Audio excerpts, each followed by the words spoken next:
This is the first intercontinental conference of we delve into the profound meaning of that conference. Colored peoples in the history of mankind.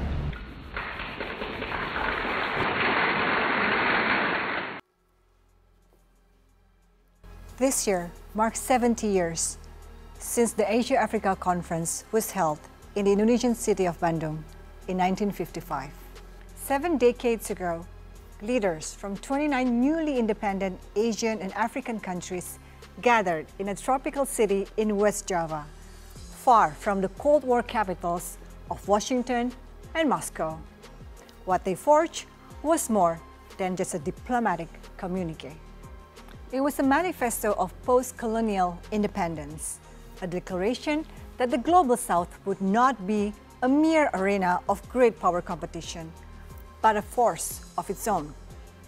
Today, we delve into the profound meaning of that conference.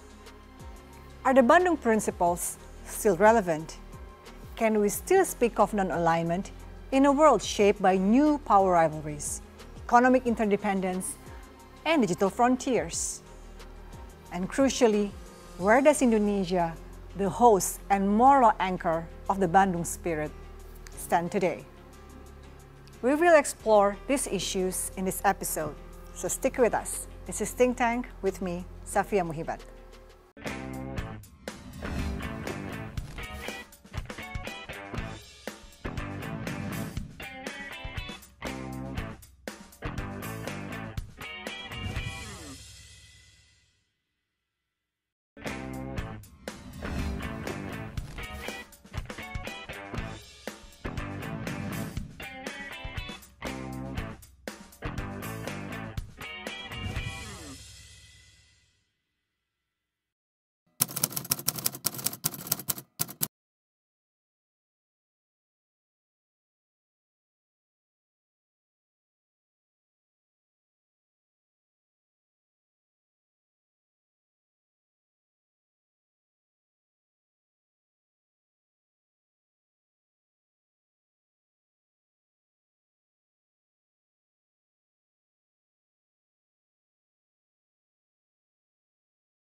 Issues like sovereignty and territorial integrity, from Ukraine to Gaza to the South China Sea, their relevance is undeniable. Non-interference, however, feels increasingly fragile in a world of cyber intrusion and economic coercion. And peaceful coexistence, well, is more aspirational than practiced. It's very important to have this movement, in order to promote the interest of developing countries. At the time they call it non-aligned movement, and it is still needed today because the problems are more or less the same. Although the reality of international relations has changed, but the fundamental problems like political, economic injustice are still there. So we need this non-aligned movement in order to represent the interest of developing world. And Indonesia plays a very important role in many international fora in order to represent the interests of this developing world. So it is a very important part of our foreign policy, to remind the world, look, we have to do something in order to address all these injustices around the world. In many parts of the world, we still witness all this injustice, and something has to be done in order to address those problems. The spirit behind these principles, the call for dignity, self-determination, and justice remains deeply urgent. We live in a world fractured by great power rivalry, this time between the United States and China. Once again, countries in the global south are being asked, whose side are you on? We see geopolitical pressure, rising debt burdens, climate vulnerability, and digital colonization, where technology is dominated by a handful of powers. How would the Bandung Principles guide us through this? The answer lies in reframing non-alignment not as a rejection of relationships, but as a redefinition of agency. In 1955, it meant resisting Cold War domination. In 2025, it means resisting digital dependence, economic coercion, or normative imposition. This is what we call a new non-alignment, choosing cooperation without subservience, balancing strategic interests without binary choices, and pursuing development goals with diversified partnerships.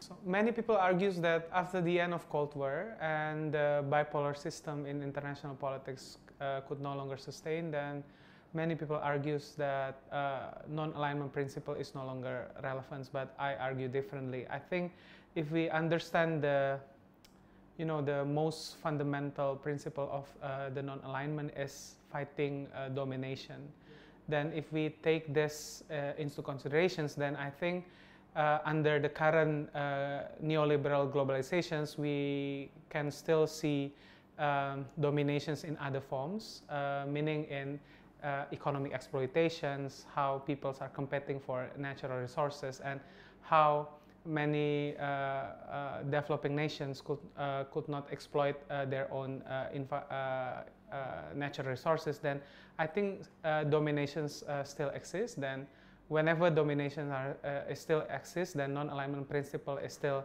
relevant. So we should see non-alignment principles not only from state-centric perspective, but also we need to widen our perspective that non-alignment is also about being independent, being pragmatic, and how we can also perform our own calculations to serve our own interests. Economic interdependence also highlights the continued need for non-alignment. While countries are deeply intertwined through trade and investment, over-reliance on any single economic power can limit a nation's sovereignty. Therefore, a non-aligned approach encourages diversifying economic partnerships, building resilience, and advocating for a more equitable global economic system. The rise of digital frontiers introduces another layer of complexity. The control over technology, data, and information flow is a new battleground for influence. In this context, non-alignment extends to digital sovereignty, where nations strive to control their own digital destinies and resist undue influence or surveillance from dominant tech powers. So, while the form and challenges of non-alignment have certainly evolved, its core principles of independence, self-determination, and the pursuit of a more balanced international order remain as vital as ever. It's not about being neutral or disengaged. Rather, it's about active engagement with all actors on the global stage, advocating for a multilateral approach and asserting a nation's right to chart its own course. How effectively can nations genuinely maintain non-alignment when facing economic pressure or security threats from major powers? What new institutional frameworks or alliances, if any, are emerging that could be considered modern manifestations of non-alignment? We will discuss more after this.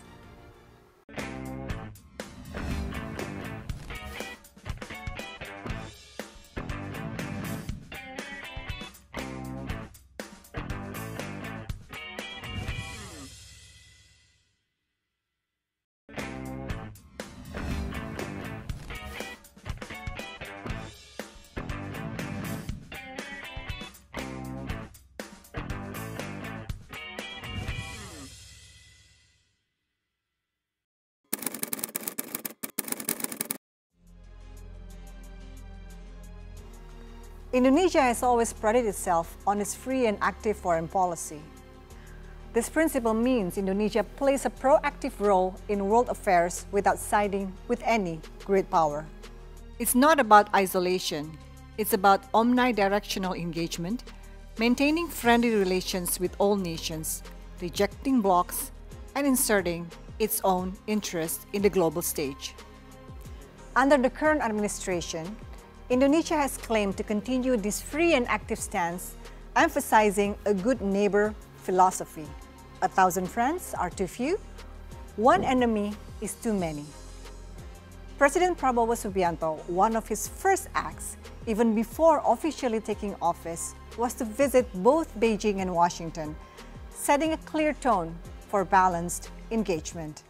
Basically, the principle of free and active foreign policy talks about national autonomy. What is needed by the government is how to navigate our foreign policy in such a way that we can create balance between all these great powers, United States and China. The reason that we need to keep this balance because we need both of them. We need the United States and G7 on the one hand, and we also need China, Russia, India, yeah, and we need also our cooperation with the BRICS partners. Yeah? So since we need both of them, then we have to be creative, yeah? And we have to be very smart in conducting this principle of independent and active foreign policy. Yeah? Otherwise, it will create problems of credibility, yeah, in the eyes of all these great powers. Consider 3 significant high-profile engagements just in the second quarter of 2025 that illustrate this multifaceted approach. First, in May 2025, Chinese Premier Li Qiang visited Jakarta. This wasn't merely a courtesy call, it was a deep dive into economic cooperation, infrastructure, and investment. Both sides reaffirmed their strategic partnership, marking 75 years of diplomatic ties, discussing everything from trade to green economy initiatives and signing significant MOUs. This robust engagement with the world's second-largest economy is crucial for Indonesia's development goals, particularly its ambition to move up the value chain in critical minerals like nickel. Indonesia is clearly aiming to attract investment and technology that supports its domestic industrialization, a key economic objective under President Prabowo. Second, in June 2025, President Prabowo made a high-profile visit to Russia, attending the St. Petersburg International Economic Forum. His presence there and his bilateral meeting with President Putin weren't about choosing sides in the Ukraine conflict. Instead, Prabowo, true to Indonesia's non-aligned stance, emphasized Indonesia's desire for strategic collaboration with all nations and called for peaceful coexistence in a multipolar world. He even expressed appreciation for Russia's support in concluding a comprehensive economic partnership agreement with the Eurasian Economic Union. And third, demonstrating its commitment to truly omnidirectional engagement, Indonesia continues to foster equally strong ties with Western countries. In May 2025, French President Emmanuel Macron conducted a state visit to Jakarta, marking 75 years of diplomatic relations. Discussion focused on strengthening a broad strategic partnership, including defense cooperation, renewable energy, and critical minerals. This complements Indonesia's long-standing security cooperation with the United States, exemplified by the ongoing Super Garuda Shield military exercises, one of the largest joint drills in the Indo-Pacific involving multiple Western and allied nations. This balanced approach allows Indonesia to leverage different relationships to meet its diverse national interests, from security to trade and investment, without compromising its independent stance? I think our relations with China is the strongest one in terms of politics and economies. The relations between the leaders are very much intense diplomatically, and economic exchange between both countries are expanding, so it's very, very strong. And I think we need to always take China into considerations in the way we conduct our external affairs, because China is right now the world's strongest economic power. Any Indonesia's efforts to promote its economic development must count China in. Regarding Russia, it is also an expression of how to find alternative partners. Maybe from President Prabowo perspective, President Prabowo really want to engage with more alternative partners by visiting France and Russia. But I haven't seen any concrete realizations of that visit.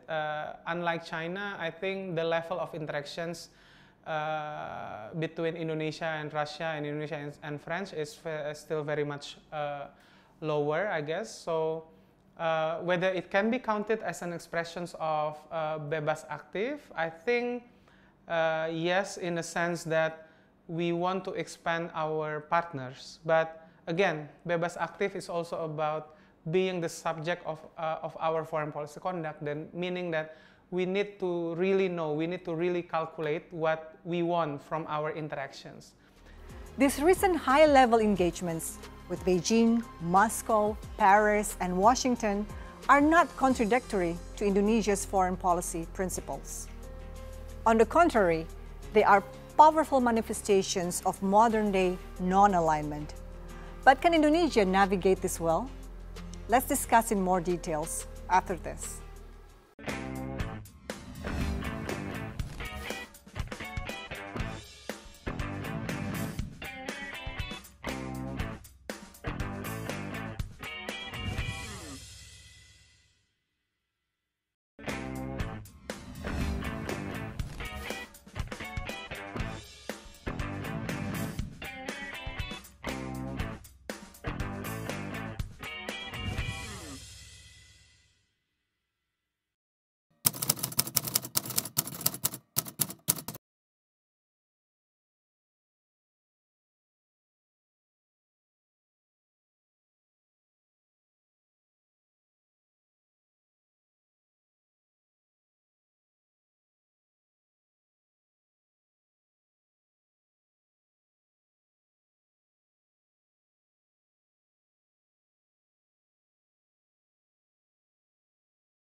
Openness, inclusivity, and multilateralism, aiming to shape the regional architecture in a way that benefits all, rather than allowing any single power to dominate.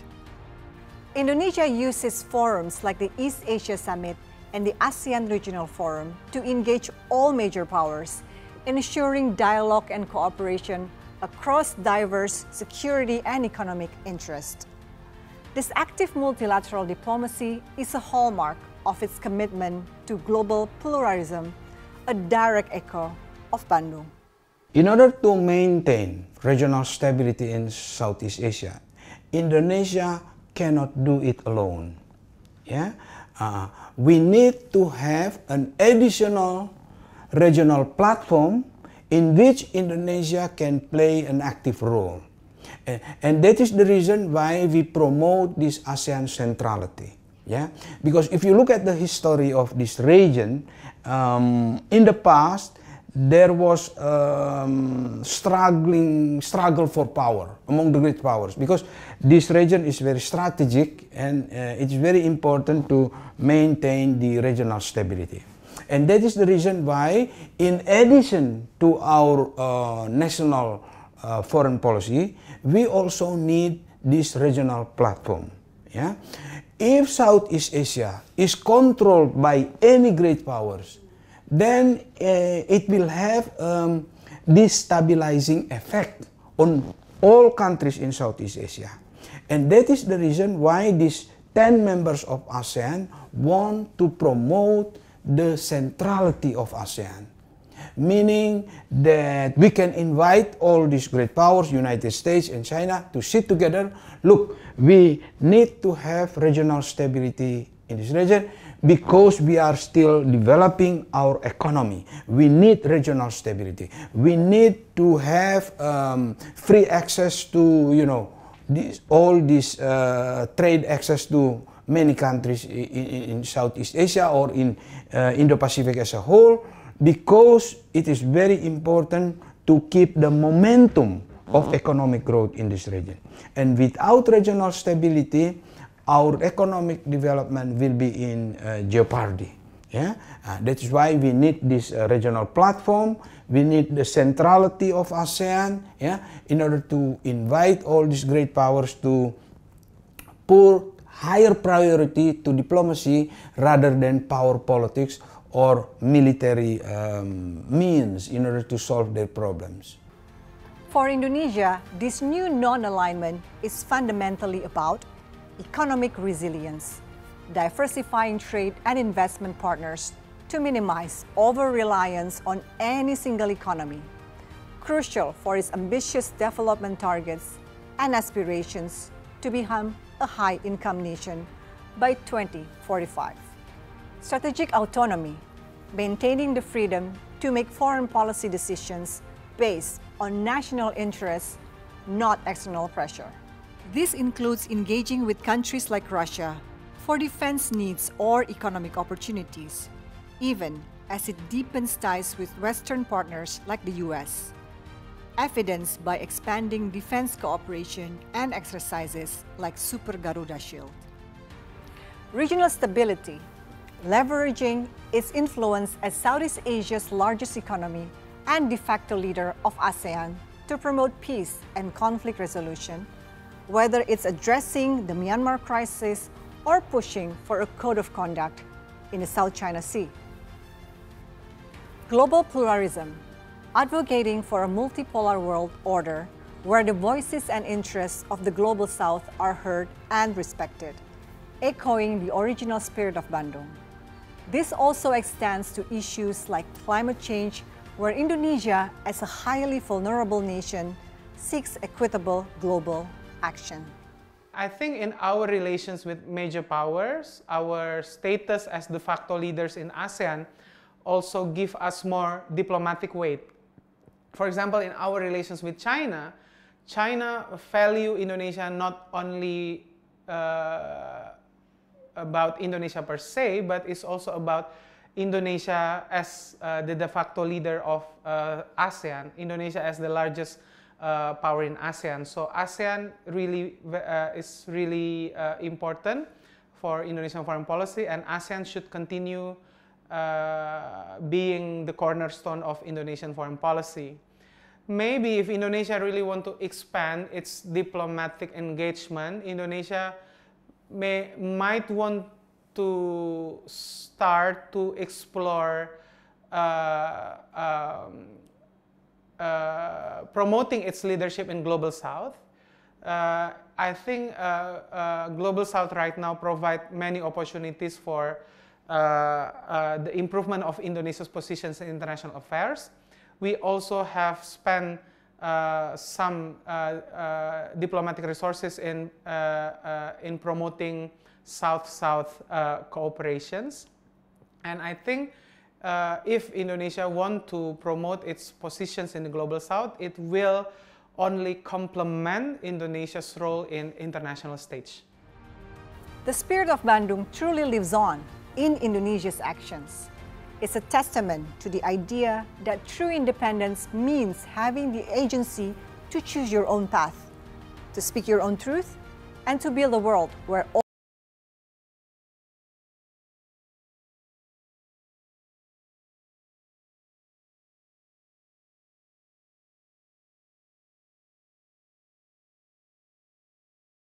that the 1955 conference first championed.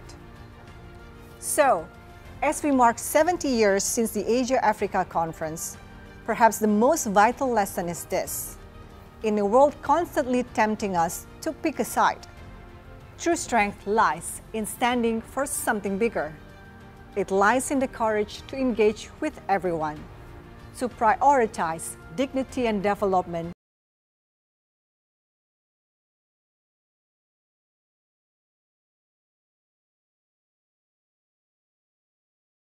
and peaceful future. The legacy, in essence, is the enduring hope for a world defined not by division, but by the power of independent choice.